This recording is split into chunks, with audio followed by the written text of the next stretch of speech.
Ayan po mga kabida, isang magandang oras po sa lahat at welcome po sa aking channel. Nako po, binuking po ngayon, mga kabida, ni Cebu Governor Pam Baricuatro po, Ito hong flood control projects po sa kanya hong lalawigan po mga kabida, kung hindi man po ghost, substandard po, mga kabida. Kaya siguro nangyari ito hong malaking baha po, sa kanila hong probinsya po mga kabida, Eto, babasahin ko lang po ito hong post po mga kabida ng Abante.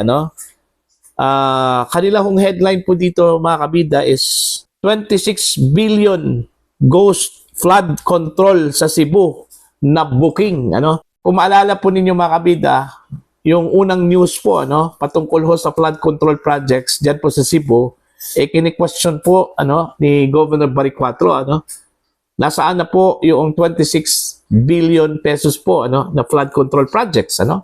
Eto, ngayon, binuking na po ni Governor Baricuatro po mga kabida, na ito hong 26 billion pesos po na flood control projects, ghost at saka substandard po, mga kabida. Eto, babasahin ko lang po itong kanilahong balita, balita po ng Abante po mga kabida. Isiniwalat ni Cebu Governor Pamela Baricuatro na lahat ng flood control projects sa lalawigan simula noong 2019 ay ghost o di kaya ay substandard ang pagkakagawa. Ayan. Eto, tuloy po tayo mga kabida. Ayon kay Baricuatro, higit sa 26 billion pesos flood control projects ang inilaan sa Cebu base sa isinagawa nilang inspection sa mga flood control mitigation project sa lalawigan. Ang resulta ng kanilang investigasyon ay isinumite na umano sa Independent Commission for Infrastructure o ICI. Ito yung sinabi po ni Baricuatro po, mga kabida. You began to ask the question kung bakit grabe yung flash flood dito when we have 26.6 billion pesos for flood control projects. Ang paglalahad ni Baricuatro sa television interview nitong Miyerkules. Natuklasan din ng Kapitolyo na ilang kontraktor ang ginamit ang lisensya ng ibang construction firm para sa pagpapagawa ng flood control projects. Sa Cebu, natala ang may pinakamaraming namatay sa Bagyong Tino dahil sa mabilis na pagragasa ng baha. It was by far the worst flash flood caused by a typhoon in the history of Cebu. Wika ni Baricuatro, in less than 10 minutes, the water rose dramatically. Nauna nang sinabi ng Philippine Atmospheric Geophysical Astronomical Service Administration o PAGASA na ang ulan na binuhos ng Bagyong Tino ay katumbas ng isang buwang ulan sa Southern Leyte at Cebu. Samantala, inutos na ng Pangulong Ferdinand Bongbong Marcos Jr. na imbestigahan ang mga flood control projects sa Cebu matapos dumanas ng matinding pagbaha ang maraming residente na nagresulta sa pagkalubog ng maraming bahay, mga sasakyan at mga ari-arian dahil sa pananalasa ng Bagyong Tino. Ayon kay Palace Press Officer Attorney Claire Castro, nais malaman ng Pangulo kung nagamit ng tama ang inilaang 26 billion pesos para sa flood control projects dahil nakita nito ang epekto ng katatapos na bagyo nila hindi gumana ang mga ginawang proyekto sa Cebu. Ayon. So, yun po. Binuking po mga kabida ni Governor Pam, na yung 26.6 billion pesos daw na flood control projects po mga kabida ay kung hindi man po ghost, is substandard. Naalala ko po yung sinabi po ni Engineer Bryce Hernandez po, mga kabida, nung kanyang testimonya po sa Senate Blue Ribbon Committee, mga kabida, na doon daw sa Bulacan, halos daw yung mga proyekto po nila doon po mga kabida, lalong-lalo na po yung mga school buildings po, kung hindi man po ghost, mga substandards po, mga kabida. So yun siguro yung kalakaran po, mga kabida, ng mga proyekto po ng DPWH, Okay? na kung hindi man po ghost, is substandard. Para doon ho sila magkaroon po ng pera po, ano, mga kabida. O, tingnan nyo tuloy, yung epekto po ng ghost at saka substandard projects po mga kabida dyan po sa Cebu. Binaha po, ano? Halos buong lalawigan po mga kabida, nakaranas po ng pagbaha po, ano? Yun yung pinakamatinding baha daw, ano, na naranasan po ng mga taga Cebu sa kasaysayan po mga kabida ng Cebu. Okay? Now, sino ang mananagot ho dito? Ano? Dito masusubukan po natin yung fairness po ng ICI, ano? Kasi halos diyan po mga kabida na mga mambabatas po sa Cebu mga kaalyado po, ano, ng administrasyon. Hindi naman po natin sinabi na sangkot po dito yung mga mambabatas po mga kabida, no? Pero titingnan po natin sa magiging investigasyon po, ano, ng ICI kung meron bang mga politiko na sangkot po dito o di ba kaya kontrolado lang po talaga ito mga kabida ng mga opisyal po ng DPWH. Okay? Yun yung aabangan po natin, ano? Kasi po, yun nga tama po si Governor Pam, ano? Ano po ang ginawa po ng 26 billion pesos? Kung tutuusin po, yung halaga na yon mga kabida, napakalaki na po yun, ano? Okay?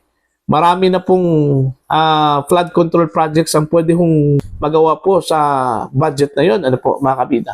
Honestly, naniniwala ho ako dun ho sa projection po, ano, ni Governor Pam, ano, mga kabida. Kung nailaan lang talaga yung budget na yon sa tama, mga kabida, na paglalaanan po, ano, ibig sabihin po, kung naibigay lang po talaga yung 26 billion pesos sa flood control, mga kabida, na wala hong corruption na nangyari po, ano, mga kabida, walang substandard, okay, na nangyari po, baka naman po kung meron man pong damage, ano, na idinulot ito kung si Bagyong Tino, baka naman po minimal, ano, mga kabida. Okay? Pero wala ano.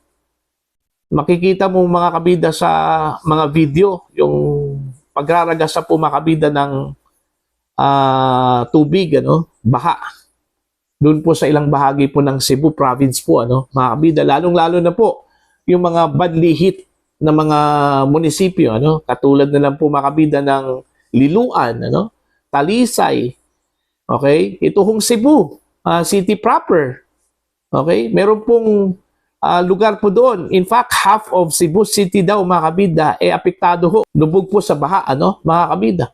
Mandawi City, okay, isa din yun sa mga badly hit na syudad, ano, dyan po sa Cebu, sa naturang bagyo po, ano po, mga kabida. Ito, nakakalungkot pong isipin, mga kabida, no, na merong ganong sitwasyon dyan sa Cebu. Okay? Kasi first time kaya nga, siguro, yung mga tao po, mga kabida, nung inabisuhan po sila ng gobyerno, ano, na lumikas na, kasi po, palapit na po yung bagyo, baka naman po, magkaroon po ng baha, ano, mga kabida, hindi po sila lumikas. Okay? Dahil ho, ang paniniwala po ng mga tao po doon na wala hong mangyayari. Kasi ilang bagyo na po ang lumipas po dyan, ano, mga kabida. Wala naman pong baha. Kung meron man po, minimal. This is the first time, mga kabida, na ganito po yung naging resulta po, ano. Malaki ang damage. Hindi lang po sa kabahayan, hindi lang po sa mga ari-arian, pati yung buhay po ng mga residente po doon, ano. I think kung hindi ako nagkamali, umabot na ata ng almost 100, ano, yung patay po, ano, mga kabida, yan po sa Cebu. Okay, kahapon po, nasa 50, 60 ata yun. Okay? Yung patay, hindi pa po kasali dito, mga kabida, yung mga missing, yung mga nawawala pa hanggang ngayon, ano, mga kabida.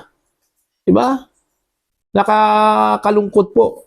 Okay? Yung nangyari ho sa Cebu.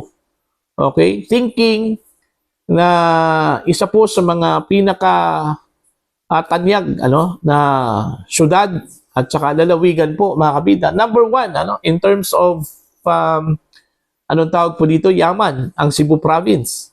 At ang Cebu City, Mandawi ay one of the cities na nasa top 10 po, mga kabida, ng mga urbanized, highly urbanized cities po sa Pilipinas na umangat po in terms of income and wealth, mga kabida. Wala eh. Alam nyo, yung baha po sa Cebu, wala hong pinili po, mga kabida. Okay? Mayaman, mahirap, lahat po biktima ho ng baha because of this problem sa flood control, mga kabida. Okay? Now, ang tanong po dito, sino po ang mananagot po dito? Okay? Meron bang mga politiko na sangkot po dito sa maanumali ang flood control project sa Cebu, mga kabida? According to Governor Pam, na ghost at saka substandard ang mga flood control projects po sa buong lalawigan po ng Cebu, mga kabida. Eto, magandang susundan po natin yung magiging investigasyon po ng ICIO dito, mga kabida. Kung may balls ba ang ICI na ipin down ito hong mga sangkot, whether kaalyado man po ng gobyerno o hindi, kaalyado man po ng administrasyon o hindi, dapat mananagot talaga, mga kabida, ito hong mga sangkot po dito, whether politiko o mga opisyal po ng Department of Public Works and Highways. Para po sa inyo, ano po ang inyong pananaw at opinion ho dito? Please comment down. Sa mga hindi pa po subscriber sa aking channel, please subscribe. Just click the subscribe button, click the notification bell, click all para updated po kayo, mga kabida, sa aking mga uploads. Maraming salamat po sa inyo lahat.